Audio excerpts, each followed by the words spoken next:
This is the RevelLock. This is a regular 16 kilogram kettlebell, and this here is a competition style kettlebell. This one happens to be 12 kilograms. My wife likes to work with 16 kilograms, so this one's loaded to be 16 kilograms. This is an adjustable kettlebell, so we'll take a look at the inside, how to use it, and compare them to the three. On competition kettlebells, all the kettlebells need to be the same size, the handle and the circumference. When you're training and increasing and decreasing weight at the same time, you'd like to at least have a consistency in the form of your exercise. But when you get into exercising in regular, and you're not saying into competition, you're going to be using maybe something like this. This one's 16 kilograms. It's solid. The smaller the bells, or the lesser the weight, then the smaller the bells would be. But again, the handle changes, and then it becomes either thinner, the bell's smaller, it hits you wrong on the wrist and stuff like that. Circumstances of actually exercising, you would want to use one with a consistent landing zone for your forearm. These ones tend to be smaller and kind of slap around, especially when you don't get used to doing that exercise with a different size bell. Now, coming along over here to the RevelLock, this emulates a competition kettlebell. The handle is going to be the same, consistent. The outside shape is going to be consistent, but what's going to be different compared to the rest, as you have to buy multiple bells, this you only have to buy one. But if you like using two, then you would use two. I personally have two on myself, but this one happens to be my wife's. Here's the RevelLock in its entirety. I've already unscrewed the bolt, the screw, and so up here on top, my wife doesn't like her bells to rattle too much. They're adjustable kettlebells, so they're gonna rattle, but we can alleviate all that with things that my wife and I do. So in this case, there's a clamp that's provided, so it keeps it down, but it still has a tendency to rattle. And so let's take these off. Again, I said my wife's bell is 36 kilograms to match this, but now there's more space on the bottom. I try to keep the weights on top. Majority of the weight's on top, so it's closer to the hand, so it doesn't feel like a heavier weight, because it would be an extension. If it would feel heavier while swinging the bells and doing all your snatches if all the weights were at the bottom. So my wife likes to have a light 36 pounder. Alright, so these are clamped, and this is what I would do here. Now, what we can do right now is sell the top half. So I'm using it right here. This one's here loaded up to its max. It's I think about 60.5 pounds total. I think 24 kilograms or 28. So this bell here at the moment doesn't rattle. Even when I screw it, I didn't do anything to it other than just stack the weights. So I'm not gonna have much of a rattle for myself. I don't mind, but some people do. So in the case of using only the shaft and the top half, let's get a lighter weight in here. Let's get one that actually is lighter. The weights don't go all the way to the top, and so this will have some rattling occur. But you can alleviate by, maybe this. You'll still hear it a little.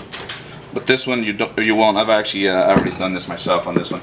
This one has no rattling at all.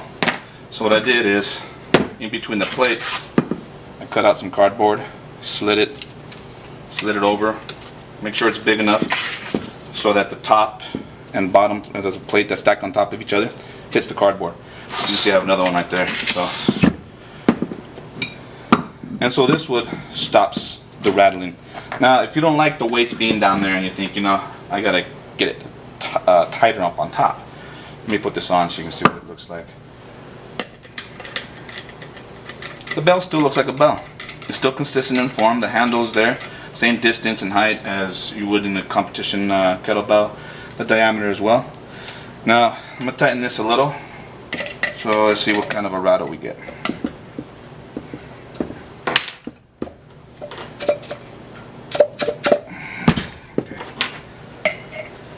Now, when you're swinging kettlebells, you're not supposed to be juggling them. You can if you're into that kind of sport, but we're actually just trying to get exercise. So the rattling should not occur so much if you're doing a proper technique. It's like the weight should be thrown around, or always the weight against itself, and you're always on the light end, and you're always pulling the handle as the weight's always flipping around and being swung. So you're always throwing the weight, so to speak. You're not doing bottoms up, although you can do these with these. Now there are different things. See, this one's pretty tight. I have one of these. I like this one for real quick change. It doesn't move. So whatever you guys need, do. But you do get one of these, and it's up to you what to do. Since it is a homemade kettlebell, I suggest you pick the best way you like to do things. One other suggestion before we go. PVC pipe fits over my 1 inch pipe. This is just schedule 40, 3/4 inch pipe, and you have to have different sizes so you can tighten it up. See, pretty simple, cheap.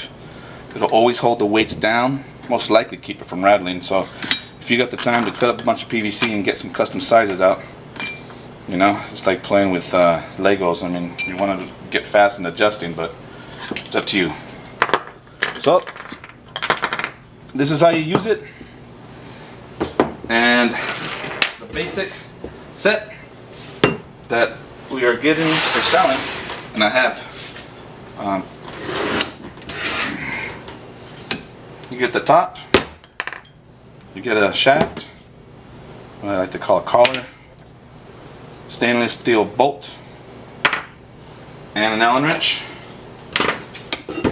Again, a recommendation is to get yourself another button top nut or bolt, stainless steel. This is 1 inch, and get a longer length. This one's half inch longer. This one's not stainless steel, so it'll rust. So, say I have more thread, so I can add more weights on the bottom.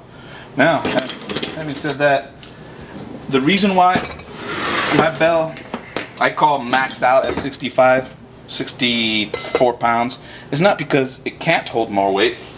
It's because the bell is supposed to match in competition, so that if you want to train with the adjustable, you want it to emulate. Now I can put 4 10s down here, really add some weight, even 5, 6 10s. The 25 pound will stick out too far, but you just keep adding 10s and whatever fits on top. Then yeah, you can definitely max out the bell. But again, like I said, get yourself a longer bolt. You don't want to be trying to hold on 2 threads, and you shouldn't. And I recommend that you don't. Not recommend, actually. I should say that you don't. So just get yourself a longer bolt. There you go.